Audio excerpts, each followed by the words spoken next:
It's Friday, March 6th, 2026, and you're listening to Blue Lightning Daily. I'm Hunter, currently recovering from watching an AI confidently click the wrong button like it pays rent.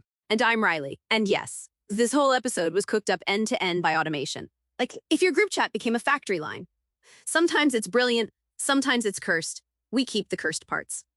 Today's headline is OpenAI shipping GPT-5.4, and the big story isn't better writing, it's stop talking about work and start moving work. The vibe is context plus tools plus autonomy. Like, less here's a draft, more I did the draft, checked the links, pulled the numbers, and I'm already halfway through your Canva exports. Exactly. 3 things creators should actually care about: a 1 million token context window, better computer using agent behavior, and variance. Pro in thinking so you can choose speed or depth. Wait, can we just pause on 1 million tokens? Because every creator on Earth just heard that and went, so I can finally paste my brand book without it forgetting my tone halfway through a caption? Yes, that's the first workflow I'd upgrade. Brand consistency. I want the model to hold the brand rules, the banned phrases, the past campaign winners and losers, the product positioning landmines all in one thread. No more remind the model who we are like it's a daily affirmation. It's literally Groundhog Day, but make it marketing ops. And for long-form creators, YouTube essays, podcasts, serialized newsletters, this is huge. You can keep the whole arc, the transcript, your notes, and your editor's feedback in session and iterate without the model getting amnesia. But I'm going to be the annoying little goblin and ask the money question. Because giant context windows are like giant suitcases. You can pack your whole life, and then the airline is like, cool, that'll be your entire budget. Totally. OpenAI's API pricing is very do the math before you YOLO. Input is $2.50 per million tokens, output is $15 per million, which is fine until you start doing full 1 million token runs like it's a personality trait. Yeah, don't let your agent freestyle with 1 million tokens. That's how you accidentally spend a weekend's ad budget while it debates synonyms. The move is ingest big context once, cache where you can, then keep day-to-day prompts tight. Treat it like a system, not a bonfire. Okay, but the other big piece is the agentic computer use. This is the part that scares me and excites me, because we are moving from tool calling in a sandbox to UI-level execution. Like, it can click around, it can navigate. Right, and OpenAI is pointing to better performance on desktop task benchmarks, OS World verified style stuff. Translation, fewer it got step 3 wrong, so I restarted the entire thing moments. That's the dream. But what's the underrated failure mode when you let an agent touch real systems, besides, oops, it posted? Naming, permissioning, and context collisions. Like the most boring stuff becomes the most dangerous stuff. If you've got 2 folders called production, one is the real campaign assets and one is the backup from last year, good luck, agent. This is where I bring up my favorite nightmare. The police park targeting mix-up energy. Not because AI is evil, but because humans label things like raccoons. We hoard messy naming conventions and then act shocked when the robot grabs the wrong thing. Exactly. So guardrails.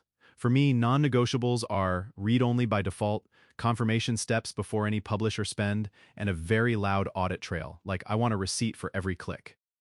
Yes. And I want dry run mode. I want it to simulate the steps and show me what it would do before it actually does it.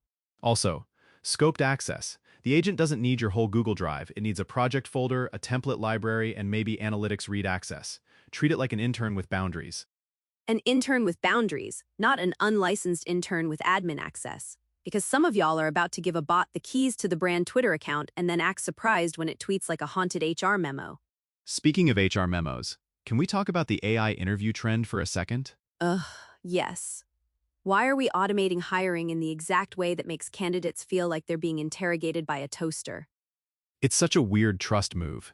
Like, we're in this era where audiences and candidates can smell automation, and when the automation is cold, it doesn't feel efficient, it feels disrespectful. And it's the same with the AI-generated apology pile-on.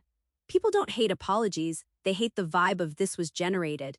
Like, no soul, no accountability, just corporate wallpaper. So if you're using AI in customer conversations, disclosure matters. But the least cringe way is not, hello, I'm her AI assistant. It's more like, I'm an automated helper for quick answers. If you want a human, say human, and I'll hand it off. Yes. Give me a trapdoor. Let me escape the bot politely. Okay, back to GPT 5.4 variants. How should teams decide fast versus thinking without accidentally paying premium prices to write 17 subject lines? My sniff test. If the task is high volume and reversible hooks, captions, metadata, description variants. Use fast. If it's high stakes and sticky, positioning, claims, legal-ish language, campaign strategy, anything that can get you ratioed thinking. Exactly. Fast for throughput, thinking for decisions. And honestly, a lot of teams should route work. Like we talked about earlier this week with Gemini 3.1 Flash Lite. Google's basically like, here's the throughput engine. Cheap, fast, controllable. And OpenAI is like, cool, here's the do the work agent. Meanwhile, NVIDIA is out here putting Qwen 3.5 VLM on the AI playground, free to try with an OpenAI-style API, so multimodal teams can prototype without begging for GPUs. That's the bigger ecosystem story this week. Models are splitting into roles. You've got speedsters for bulk ops, deep thinkers for planning, and multimodal eyes for screenshot understanding and asset QA.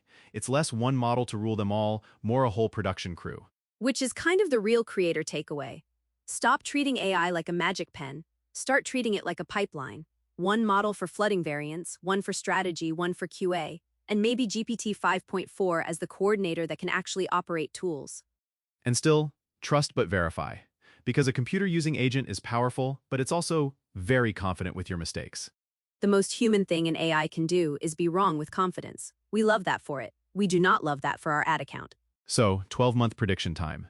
Do you think AI reduces tool friction, or does it just move the babysitting to a fancier dashboard? Both. It reduces friction for the boring glue work, like reporting, QA passes, repurposing, asset inventory. But the babysitting doesn't disappear. It shifts into orchestration, routing, permissions, naming, validation, and quality sampling. Yeah, the job becomes creative director plus automation producer. Less clicking, more steering. Which, honestly, is a better job. I would like to retire from spreadsheet cosplay. Same. All right, thank you for hanging with us on Blue Lightning Daily. Go check out bluelightningtv.com for AI news and updates, and subscribe so you don't miss the next time an agent confidently clicks delete like it's doing you a favor. Catch you next time.